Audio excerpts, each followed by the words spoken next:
are live. Welcome back. You've made it to another round of the Mecca of Banter, Yeah. and you're in for a doozy today. I promise. If you're tuning in, it is your boy Andy Hoover here, young Yid, with Dobes and only Dobes. So it is a Oh, tag team duo today. How we doing? oh, what's going on, man? It's great to see you. There's two footy heads on here that still wanted to join today. A bunch of the fellas. We're in the middle of summer, so there's some excuses, some good ones, some bad ones. But regardless, we're still here. I'm gonna dive in, talking footy today. Yeah, I mean, someone was gonna do this. We talked like if I was gonna sit here on a Zoom call solo, I would have done it. And to be honest, it probably would have been a banger of an episode. So yeah, what's up? Butch had practice, a couple guys on vacation, a couple guys I'm MIA, Nate's buying a car, Prius, I think he said specifically. Um, so yeah, a couple of the other guys couldn't make it, but we'll keep the Tuesday pods rolling straight into some Leagues Cup action, which is a weird leagues cup. I guess that makes sense. Um, but yeah, no, we St. Louis took on Columbus last night, and it wasn't great. It wasn't a great watch. We waited 4.5 hours through some rain delays. It's tough. That was tough. I saw a lot of folks on Twitter that went to the game. City Fan Van, I think I saw those guys had their return time ETA at 6:45 this morning. So, quite the adventure. But yeah, we lost 2-1. Really, really, really uninspiring. You said you watched a majority of it till late night. So, chip in there. I won't lie. I made it to halftime, but truthfully, I think from everything I've seen in terms of highlights, like yes, I missed the goal, but first half was kind of the tail of the game to where we just came out. And yes, there is obviously give some excuse. This is like the league's first experiment with this, like the league's cup sort of thing going on. And obviously we had Berkey who was out and Parker who was out.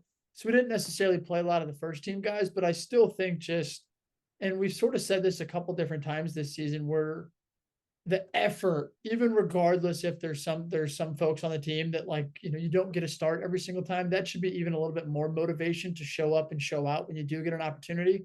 And we simply didn't see that. There's sort of the few key people that we continuously say it about. Like I love Miggy. He was just sort of a step off it in the first half. Same thing kind of with Alm. It's just a lot of sort of underperforming when we did get the opportunity. But I also think we have to give a little bit of credit to the crew. They were great in the first half. They were the two goals that they scored were fantastic. But at the same time, you have to just be a little bit disappointed in the effort, in my opinion. Yeah, definitely the effort, and we've said it too, and I know Hen said it that the MLS game just is pretty big for Miggy right now, to be honest, and there's absolutely no reason where he can't have a potential in the future as a rising player, but right now it just looks like it gets by him really quickly. He's just not really up to the speed of play. Our midfield was Swiss cheese. They played straight through the middle of the field for all of their dangerous attacks. So, the second half adjustment I did like was Blom in for Ostrak. And that gave him the double pivot with Miggy, and it definitely slowed the crew a little bit. But I was on team. We don't have to take League Cup seriously. Like I know a lot of people are not happy on that take. But I saw someone said that like I can't believe this club and ownership's desire or lack of desire for silverware. I was like, this is the first year we've played. It's a Everything it's a first game. This is Like the it's first game of this Leagues Cup. yeah, Everything we've done has been experimental up until now. And if our experiment is keep playing the way you've been playing in the regular season, then fine by me, bro. Berkey's talked about the beating he's taken on his body. All these European guys are like the travel's insane. It does take a toll. So I'm cool with some of the rest. Columbus Crew did not rest any of their dogs. And to be honest, we lost 2-1. I think with our A team out on that field, I don't have any concerns that we can take those 3 points. So that was where I saw my silver linings, was that I still feel we can beat anybody anywhere on any day. Um, 100%. but we played, an entirely rotated back line, and I can't even truthfully blame the back line. I think the free kick was so odd, to have Salio on the wall and then or in on the front post, and then to move to kind of go into the wall and then just get beat over on that side. I thought that was so odd.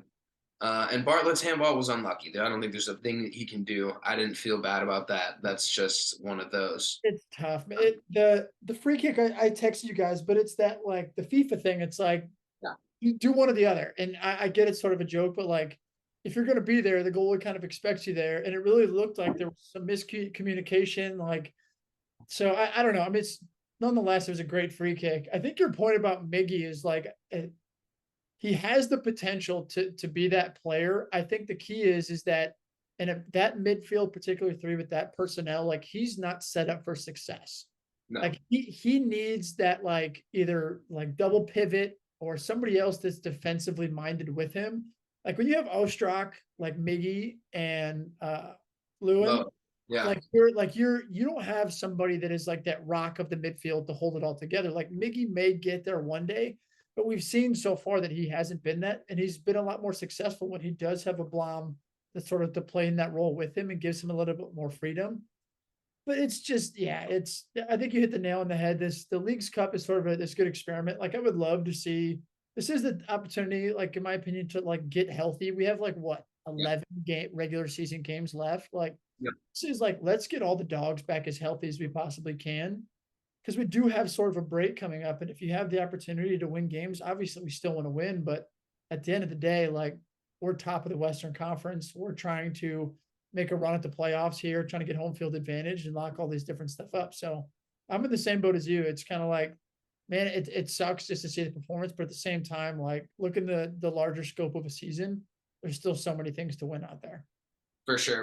My girlfriend even made the comment yesterday watching the game late night. She was like, "You're handling this loss way better than I've seen you handle other losses." And I was like, "I'm not even worried about it." Huh? It's one of those things. It's like what happens with the national team and stuff when those games are going on, or it's like a United game, and all of a sudden it happens in Madison's like, does this not mean anything? I'm like, no, it means No, absolutely, absolutely no. nothing. When we lost in the Gold Cup, I watched the Exactly. exact same thing. I laughed at the end of it, and I went to bed and I did not lose sleep over that one. So, yeah, man, that point about Miggy too. My last thing, I felt like every time I saw him either on the ball, he was facing our net. He doesn't find ways to turn, get space, and find a forward pass. Like he's there for some cleanup, but then he gets kind of into his shell and finds a backwards pass. That one. And then I'm also, someone said it on Twitter last night too, but I will never take Berkey's distribution for granted ever again, or Yeah, just his commanding presence on the field. yeah. It's such an immense loss when he's not on the field. And I would like to credit Lutz for that decision because we were all kind of questioning it, and I will not ever again I Berkey's. I will say, sticking on City because of this like large gap that we have. It's like July 27th, then City doesn't play again until August 20th. Like Thursday, I would expect to see like or hopefully expect to see a lot of the top guys, especially coming off a loss. Just seeing that we do have such a break, I would expect that there's going to be some rotation since Blom didn't start, AZ didn't start, So this might be like we may see a little bit more rotation on Thursday. So just sort of curious to see how we approach it because I do think we still want to try to win this. So the first loss doesn't necessarily hurt. So I think that we may see some more of the dogs on Thursday. I think you're 100% correct, and I think we're playing Club America, which for those who Pretty may not sick. Pretty a sick. ton. Yeah, if you don't know a ton about the Mexican League, I can't say that I do. They are comfortably the biggest club on the continent. Yep. So I saw that they even have an allotment of away tickets, and St. Louis and City Park actually took my real normal season ticket section and kept it empty for a space between the away fans and the home fans. And that is freaking sweet to me. That is so European and so diehard, that I love that. But yeah, I expect a strong lineup for that one. Everyone's got a break after, um, and hopefully we can find a way to go to the next round. But keeping on the topic of Leagues Cup, it's been entertaining, to be truthful. I've watched a decent amount of it. Anytime there's midweek footy on, I'm all about it. We did get to watch the introduction to greatness on Friday, and that was Lionel Messi coming into a just miserable Inter Miami squad Horrible. and carrying them, and he's gonna carry them the rest of the year. He scored a 94th minute free kick against, who was that, Cruz Azul, Yep. uh, uh, and it's just one of those moments. It was the Zlatan sub in 35-yard volley. It was one of those American sports moments that people will remember where they were when he came on and where they were when he scored that.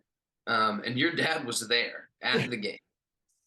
Yeah, so my pops went. I'll get into that here in a sec, but I think it's just funny that the game as a whole, because when he didn't start, I started to like watch the game, and then I instantly turned the game off because it was it just the tale of two halves. It was the whole first half was entirely terrible. But yeah, my pops did get to go. It's kind of funny because he originally wasn't going to go. Called me during the day and sort of was like, I'm just going to drive down there, like check out everything going on, see the sights and sounds because there's people tailgating all day. An hour before the game, he bought a ticket and was like, had some of the best seats that I've ever seen. But his whole thing was, it's just that once in a lifetime opportunity that, like, if Lionel Messi is ever playing, like, you just sort of take the opportunity, no matter the cost, no matter what it takes to go see. And it absolutely did he deliver. My dad sent us a video I sort of shared with the boys. We shared it on our Instagram and somewhere else of him just the free kick. My pops is crying in the background just because he's witnessing this in person. So very, very cool, very special moment, very jealous that he got to see that. But I think we just sort of saw like the beginning of what Messi's going to do for this league. Like we had LeBron James, Serena Williams, Kim Kardashian, David Beckham, all of these people sitting there like phones out, cameras out, taking pictures of this guy just coming onto the field. And not only that, right when he came on the field, the first time he touched the ball, it was like a couple 1-2 through ball, like slips a guy in between, just like the level instantly raised. But then to do the 94th minute free kick, and I sat there, I was like, he's scoring. Like he's That's scoring. scoring. And Yeah. he buried it. It's just, to me, it's that sort of moment in like American soccer that like, this isn't just a David Beckham. This isn't a Zlatan. This is a whole other level of just like special talent.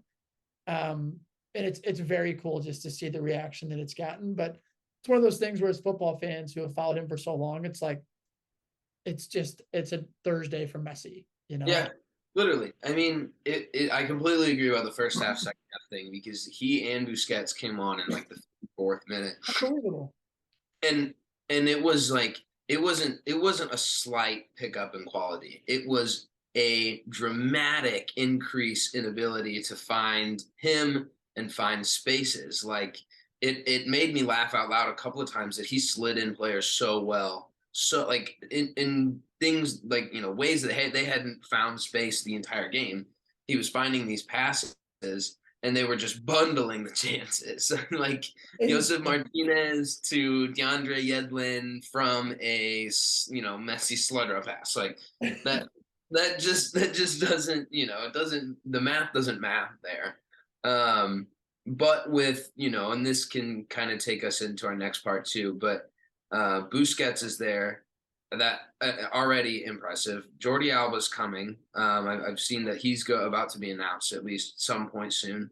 The rumors are that Suarez is about to pay his Grêmio Brazilian club his wages back just to leave. Miami just got approved. And again, this is my lack of MLS knowledge, but whatever that like international roster spot, I guess you're Yeah. only allowed to have some. It just got approved to have one more. Yeah.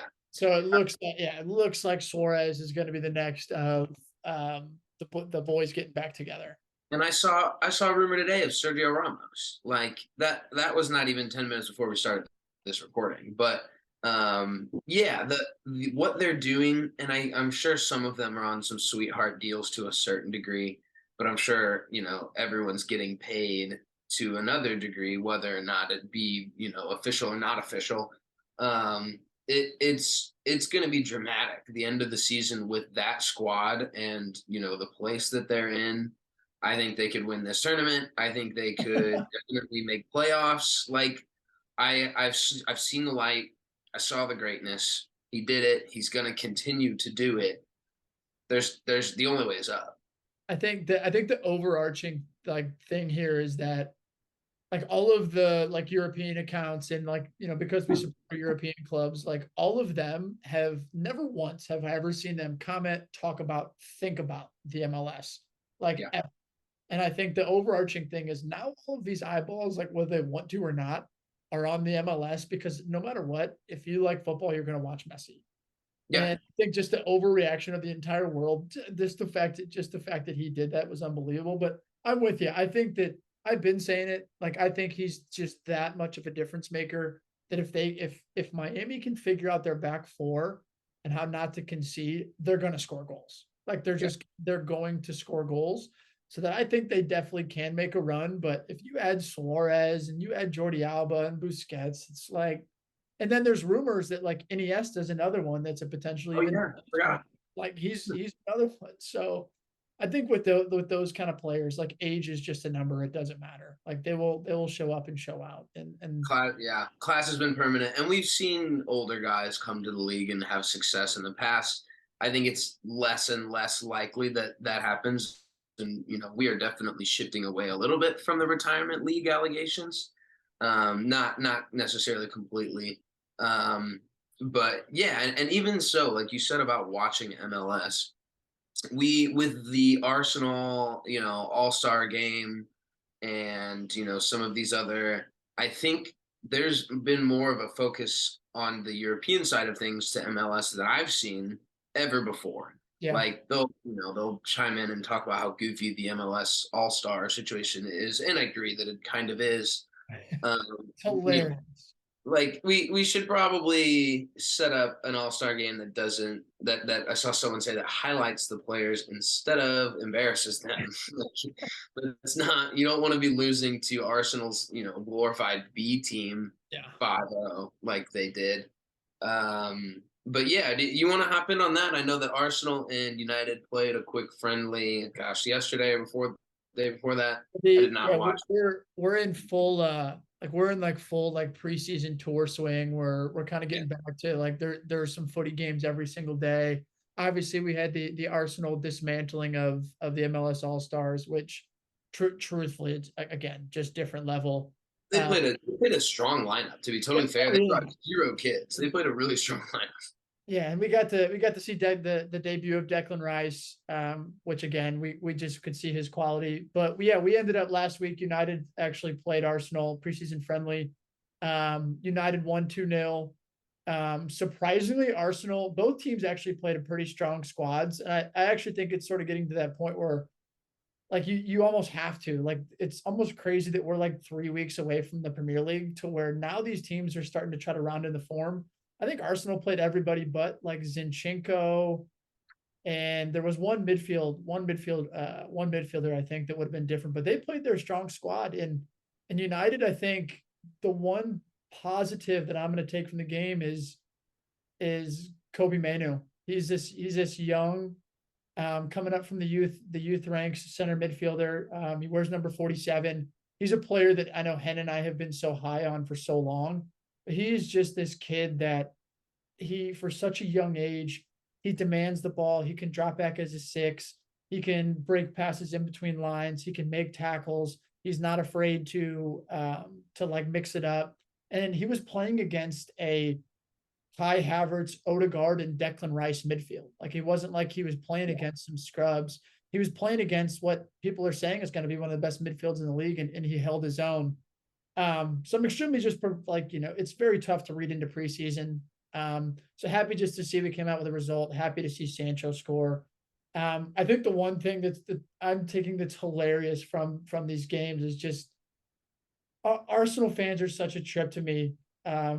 because there's all these videos of like AFTV and stuff being like, we got to use this game as a tone setter. We got to make a statement to Man United saying like this is just, we got to make it's a tone setter for the season. We got to show them that what we're made of.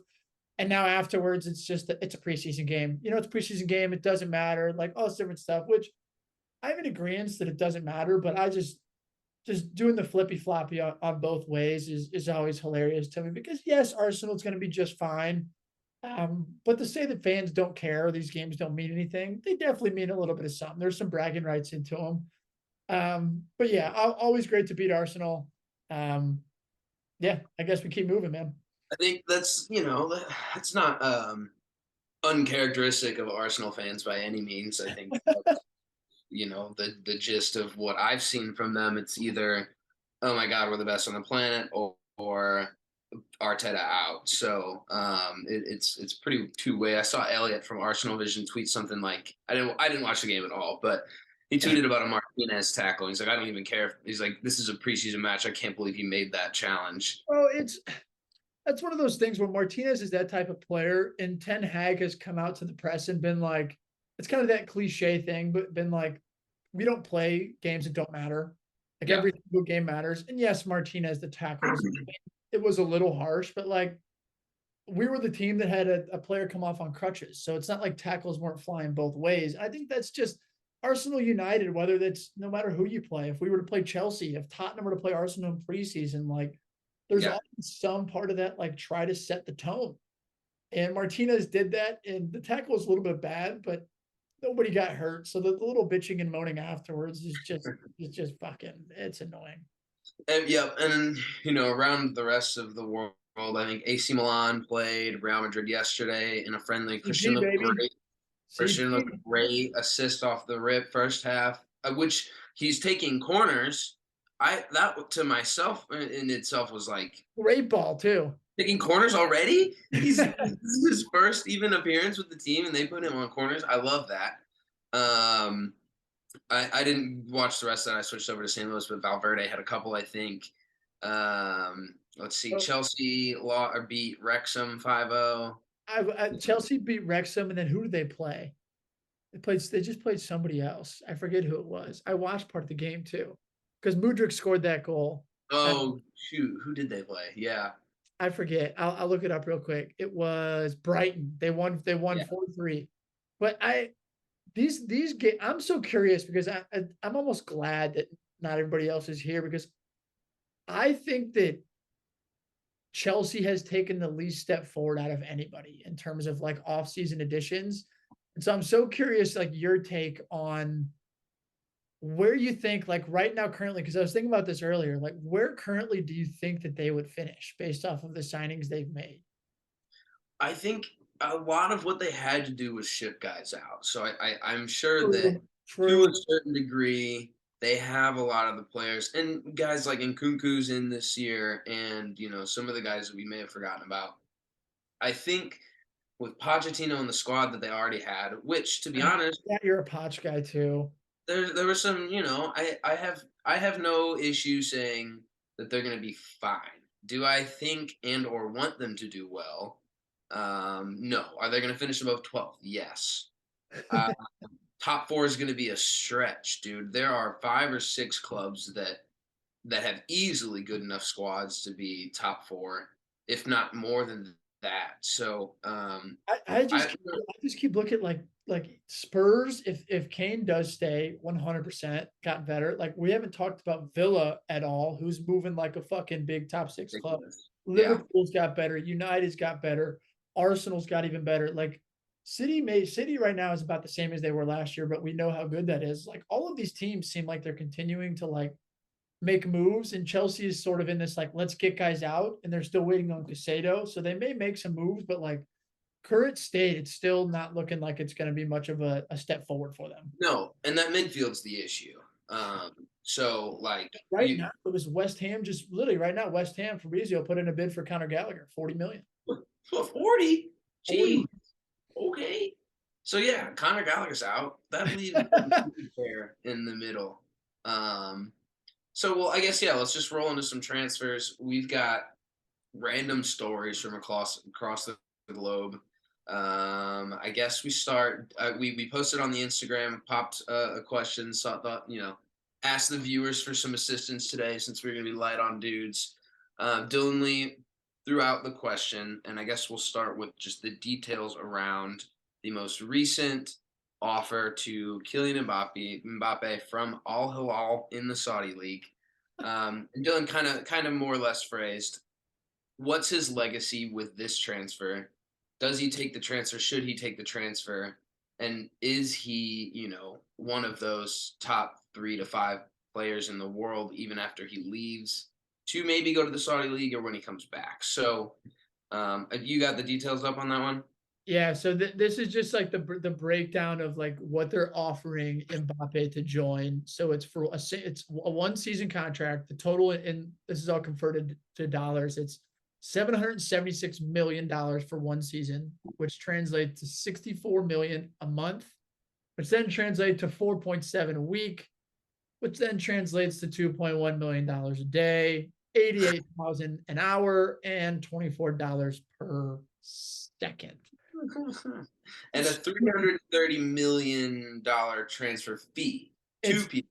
that's what they've offered PSG. So I mean, what a question from Dale. Of course, it dropped today, but like we were talking about this a little before we hopped on.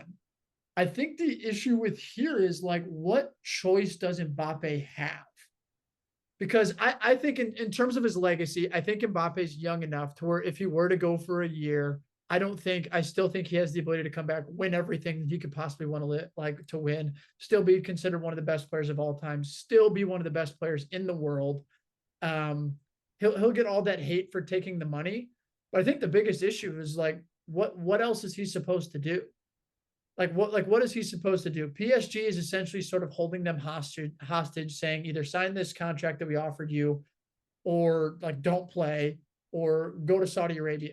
I think the biggest issue is I don't know who else could genuinely afford him, match that offer, match his wages. So I think he's kind of in this spot where it's like, hey, like, do I go play in Saudi Arabia for a year, not play in the Champions League, take this risk with my career, or do I just sit on the bench and not take any money and try to leave for free, which I think PSG won't allow it to happen. So like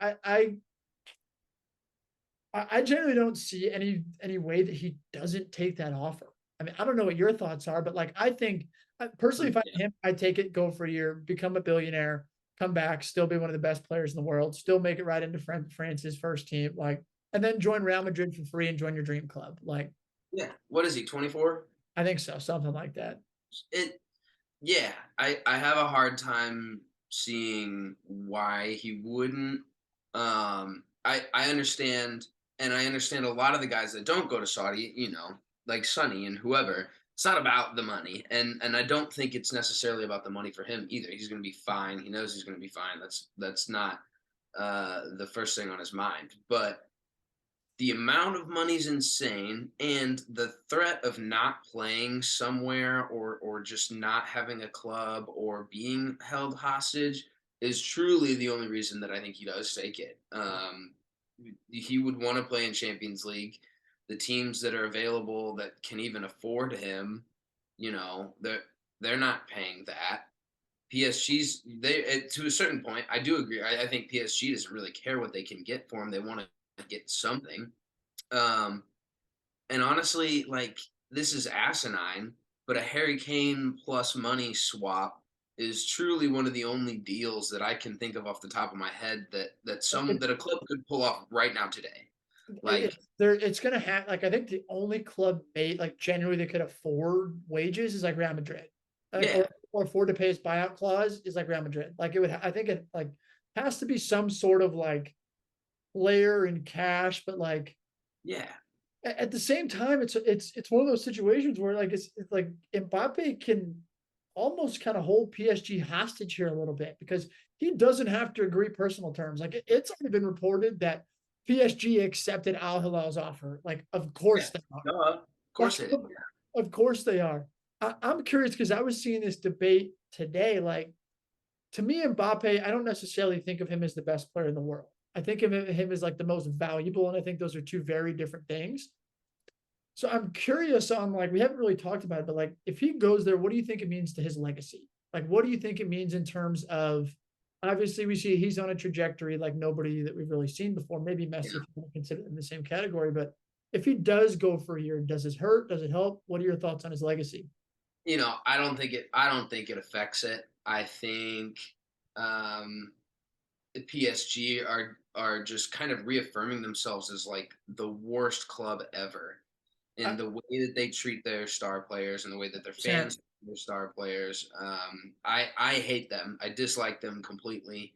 So I could see his side of things. I think a lot of the issue or a lot of the Saudi deals are like he didn't have to do this, or he's only doing it for the money, or I think Killian has the most realistic argument to be like, yo, I have to go do this right now because of a million factors, but the number one factor is that PSG is a toxic waste, and I don't want to be here. So I don't think it truly affects his legacy. I don't think we look at it like oh my god, an oil money grubbing another one of these guys trying to set up financially for life. No, I don't see that. I think he wants to go anywhere that will be competitive and can pay him good money.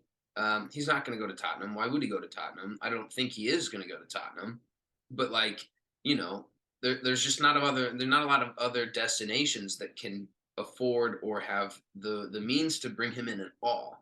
So from his point of view, I don't think this changes things. I think he still does play in these French tournaments and or with the French national team in tournaments, and will probably continue to ball. So we do 1 year where I don't see any Mbappe goals outside of translated Twitter tweets from from the Middle East. So be it. We won't forget him like we will forget about Jordan Henderson. Name your guy, Saint Maximin, whoever. I do think That that's sort is, of the scary part of that is like Mbappe is one of the young best, uh, but it's such a unique situation because like just the PSG thing, like you said, is the issue.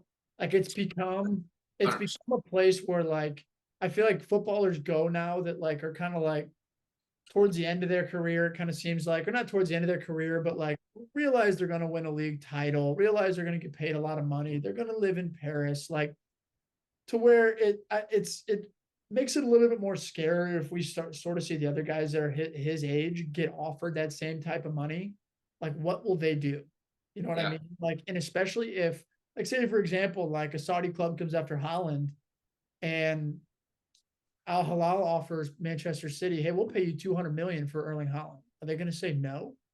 yeah, Like, is Holland gonna say no to go over there for that much money? Like, I think that's the double edged sword here. Where like, yes, we'll see in the older players that aren't as much of a threat, like you kind of named them all. But like, I think the bigger case is like, what does this mean for like younger players? Because there are people that like are we've seen it everywhere, as you should be. They've used their talents to make a lot of money, and that's all they care about. yeah. And I think that's the scary part is if we do get to where we get the younger players that are on the rise going to join, but that remains to be seen. Yeah, I mean, you see, like you kind of understand that the deal that Saudi Arabia, that Al Hilal are offering him in the first place, is accepting of the fact that he won't stay. But I'm sure that there's some degree in their minds that like, hey, if we had 365 days with this guy, there's a world where we can convince him. Well, Or it's gonna be the lifestyles of like above whatever is above the rich and famous, and then above that level, like that's what he's going to be receiving for like everything, hotels, plane rides, like nothing he's stuff that he's probably seen before, but not from the football club that he's like, currently no, employed by. So no. So yeah, you're totally right. I am. It makes me nervous for sure. I have a hard time seeing him being, getting stuck in Saudi Arabia by any means. Um, but yeah, it definitely could just set up for a not super cool future with the Saudi Arabian League. And you said it a long time ago, and I keep bringing it up. We're never going to get away from a world where these guys aren't involved anymore. Like oh, that's it's over. It's over.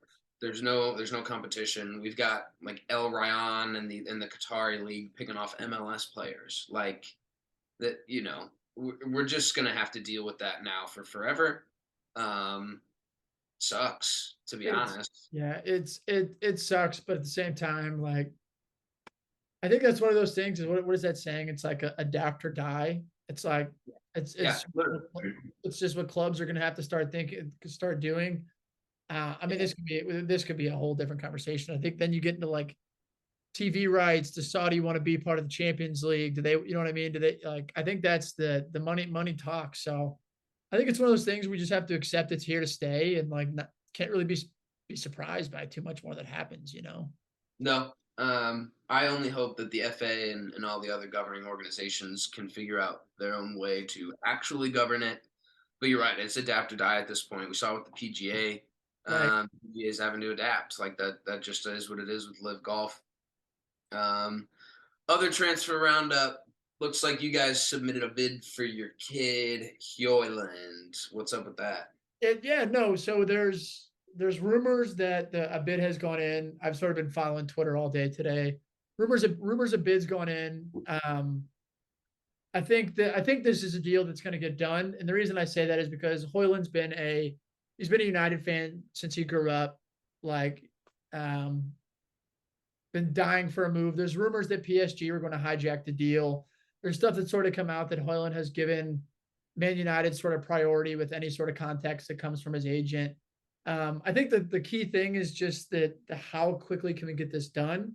There's rumors that Atalanta want, I think it's around 60 million euros. So I think we're coming in around like it's like 55 with like 5 million in add-ons or something like that. So the hope is that this won't be a 2 week Onana, that we've had contacts here. Both teams are on good side. Atalanta knows that Hoyland wants to leave. They know he wants to go to United. It's all about just making sure they get what he's worth.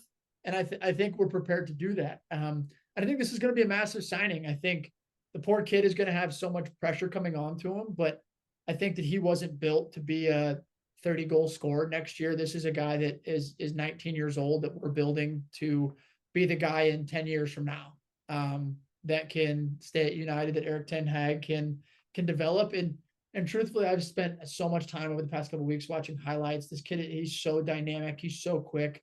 He's so good at holding up the ball. His runs in the box are brilliant. He's a poacher. But he's got to clean up his feet. His 1 and 2 touch, his ability to take guys on. He's just raw. And so I think that's one of the things we'll have to get through. But if we do get this over the line, I think it's going to be a fantastic signing. I just hope that United fans don't put too much pressure on him. And I think the issue is that our only other option is Anthony Martial, who can't stay healthy. So he might have to have a lot of pressure on him in the first season. So I just hope he's up for it. Yeah, that's definitely what I was going to say. Because, United fans don't ever overreact either. They're never the types of guys to put pressure on players. Shouldn't be, no.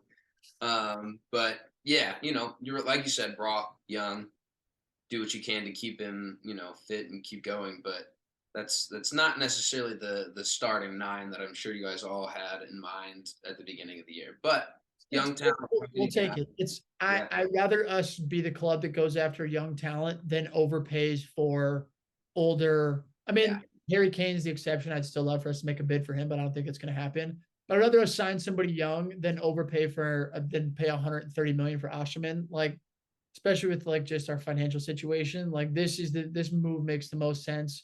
And for once, it's actually somewhat of a smart footballing move as well. yeah. The Spurs side of things is pretty bleak as usual on a week to week basis.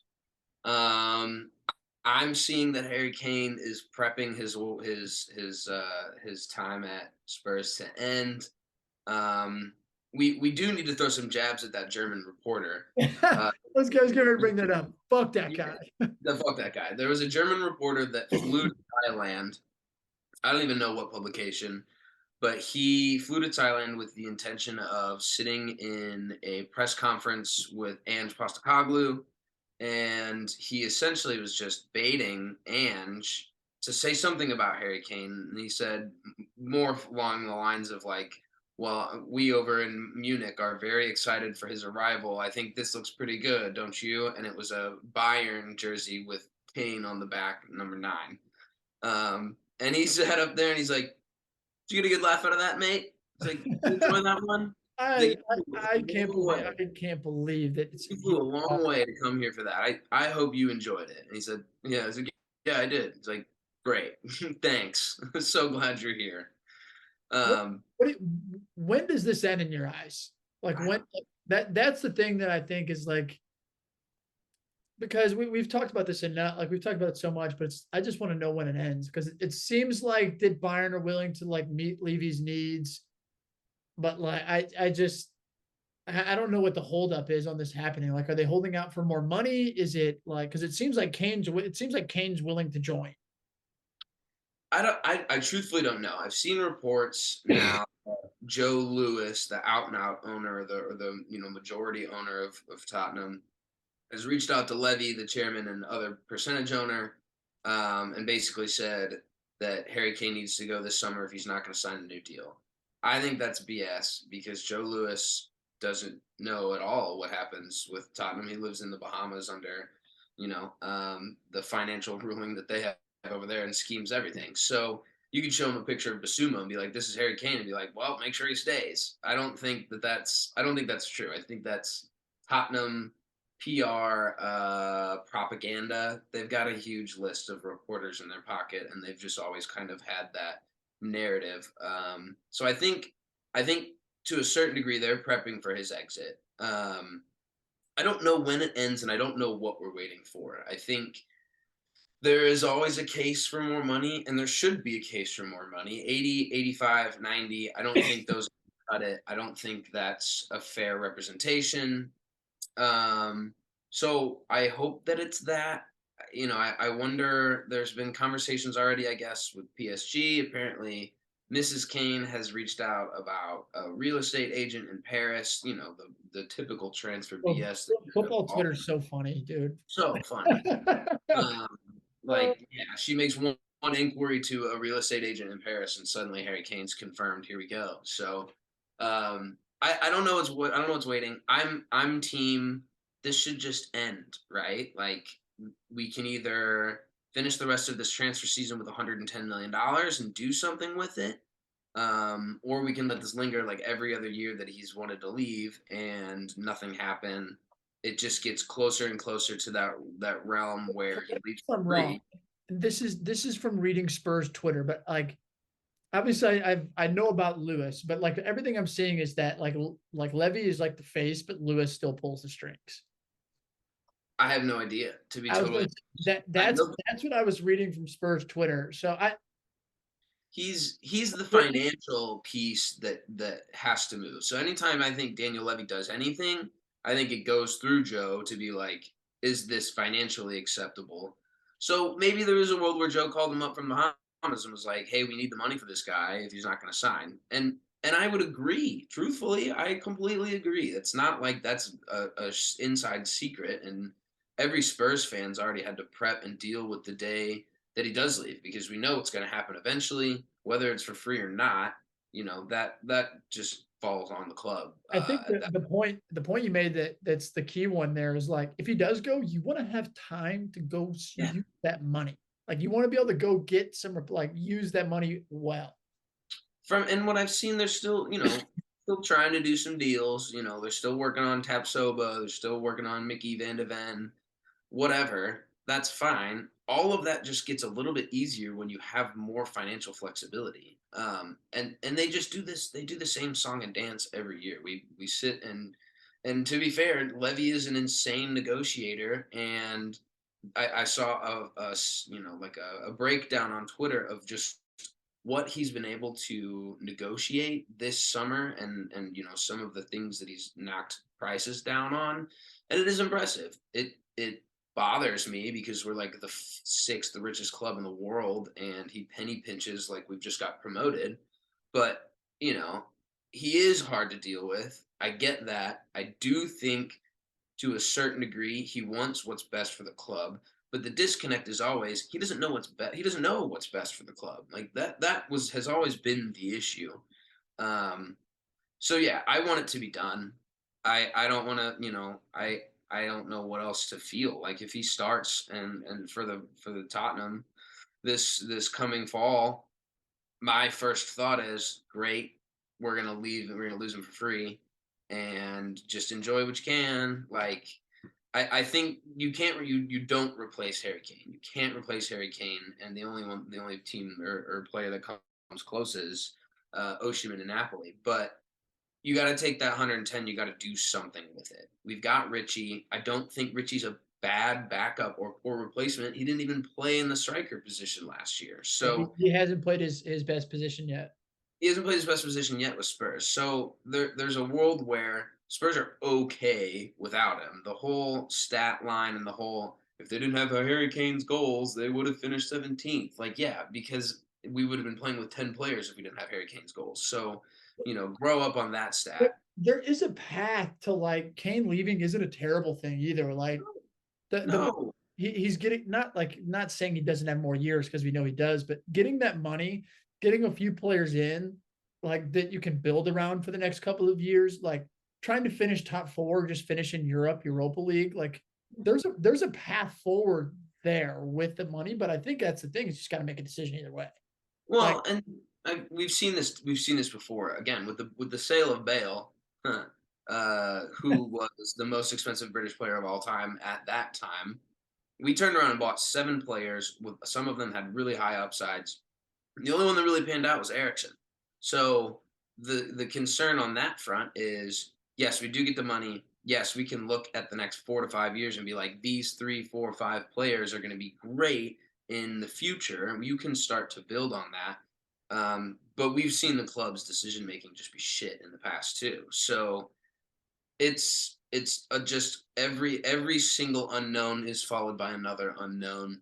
Um, but the first domino to fall has got to be Harry to go this summer, and I've accepted it. A lot of Spurs Twitter has accepted it. Just do something with the money. That's it. That's all I ask. Do something with the money. I mean, it's just it's yeah. Once that happened, you get this. It's just one of those transfer sagas that just needs to end in order for both parties to move forward. Like Bayern struggle, like waiting, Tottenham struggle. It just needs to end. Yeah.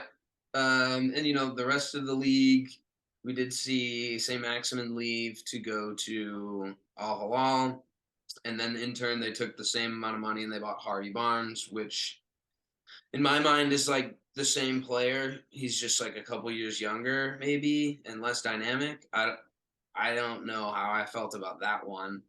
I get. He's Let me ask you about Declan Rice real quick because I think Declan Rice is a fantastic signing. He's going to be he's an unreal player. But I've been reading so much of this stuff, and even Arsenal fans are saying that like Declan Rice is better than Granit Xhaka, but Granit Xhaka has intangibles that were so important to Arsenal that they don't have anymore, and it comes from that like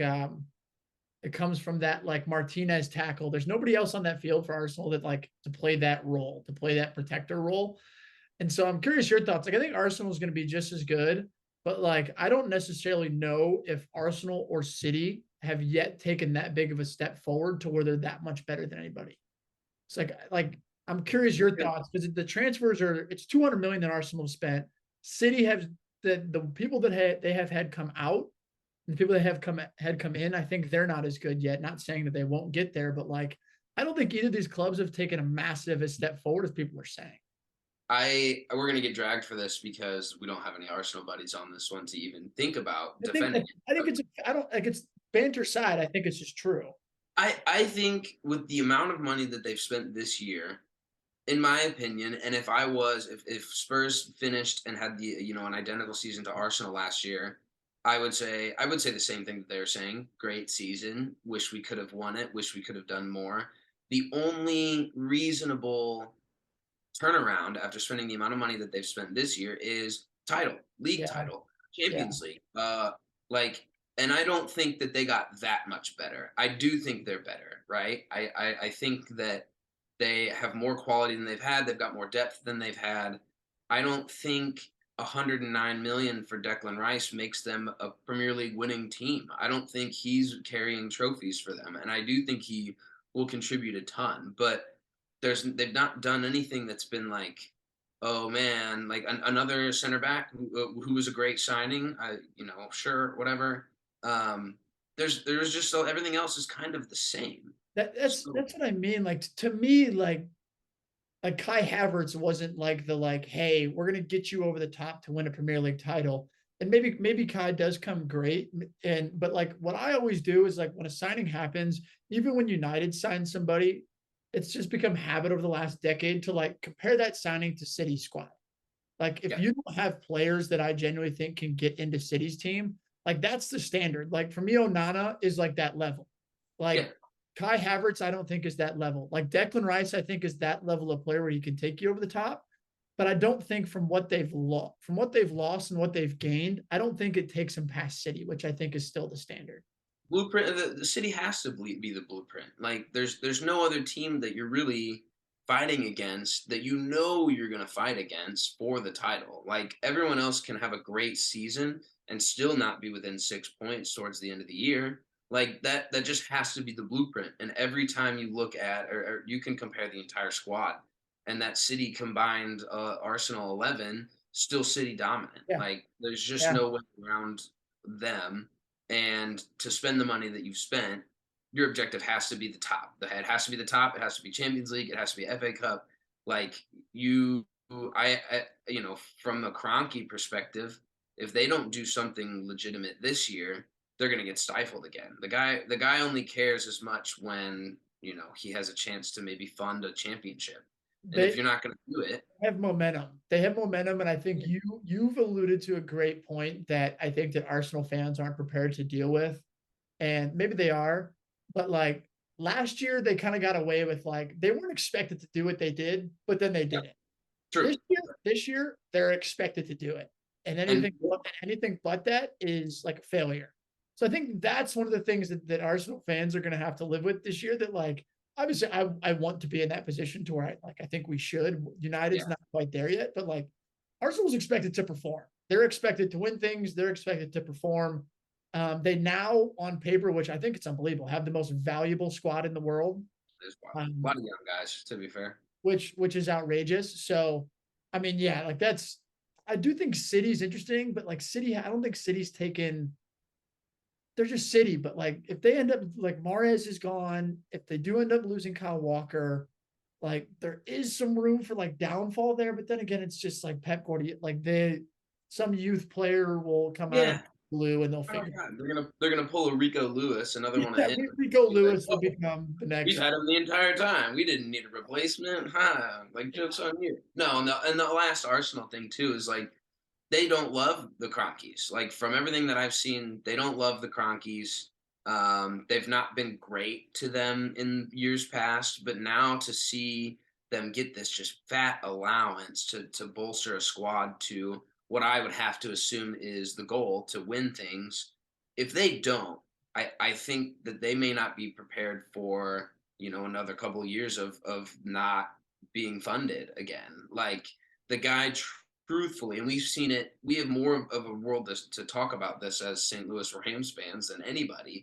We have seen it. If the guy loses interest, you're screwed. It's over. He Yeah, doesn't you care. got to let him strike while it's hot, right? Yeah, you have to because he does it with all these other teams with the Rapids with or not the Rapids with the Nuggets. Like he will fund these teams and then they find a coach and have some systematic positive working going, and then he'll really fund it and then they'll win a championship and then he'll forget about it. Like Look at the Rams. yeah, that's literally what they did. They went to Los Angeles, sucked. They funded a Super Bowl, and then it was over. And now they're going to be miserable again. Like it's just a vicious Cronky cycle that I don't know if Arsenal fans are prepared to talk about or have the knowledge to even know about it. But that it's title or bust for I was that. literally getting ready to say I'm very prepared for title Gotta events for them this year. It's got to be. And when they don't, I'm going to drink their tears like I do every year, and it is going to be good. You got anything else today? Uh, Any, any, I guess last thing that like we'd be remiss not to talk about real quick is like let's go U.S. Women's National Team. Like, yeah. Hey, hey, I tuned in to the first half that's before why the the game first won.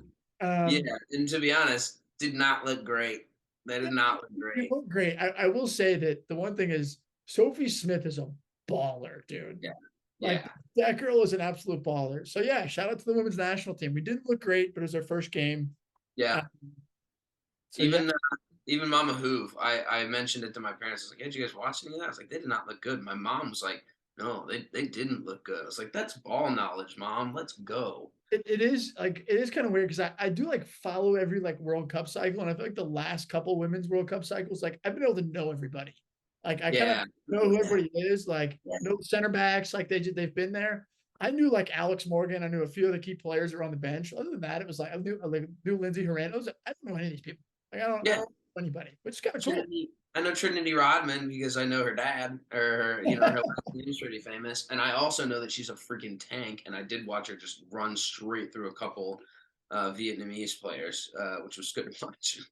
So yeah, if the women keep rolling through the tournament, I'm sure we could talk about it a little more. Yeah, when's that next game? I'm sure they play. Well, it doesn't It's help that all the games are like it's the it's it's middle of the this night. week, I'm sure. But yeah, that's one of those where because it's the World Cup, I typically like to watch as much as I can, but that's about it. Yeah, I saw a tweet that was like me talking and or thinking about the United States. And it was just like, whatever the United States. But it was like me when we play in World Cups and Olympics, and it's like USA. That's exactly it. I haven't tuned into a Yeah, game, but it's the first game of the what like Women's World Cup, and I'm like looking at the time, seeing what channel it's on, like planning my yeah. day. And, I saw all those TikToks that were like, "Welcome to the rice fields," and it's like Vietnam flashbacks, and like Oh, we love our country, that's for sure. we do love our country, man. There's no way we're not. We're patriotic out here. But yeah, thanks for making it this far. If you have, it's been me and Dobes just chopping it up. We're gonna have to get some more cats on next week because We're I mean almost back. We're almost back. The Prem's almost here. Only a few the more weeks. Prem's almost back. Shortest off season in professional sports, which I love. I think it's horrible for the players, but I am a fan, so I watch what I can. But yeah. So appreciate it. Follow us on the socials as always. We've had plenty of content on the Instagram. We had Lowen's goal from the side angle. We had Messi's goal in person. That was sick. I'm good pumped that we got to post that. Insane. That was so cool. That definitely is gonna stick around. So yep, TikTok, Twitter, we're active. Instagram. Henry's apparently got us on Threads. I still don't know anything about it, but yeah, another week. We'll talk to y'all next week. Thanks for tapping in. Cheers, brother. Yeah, yeah.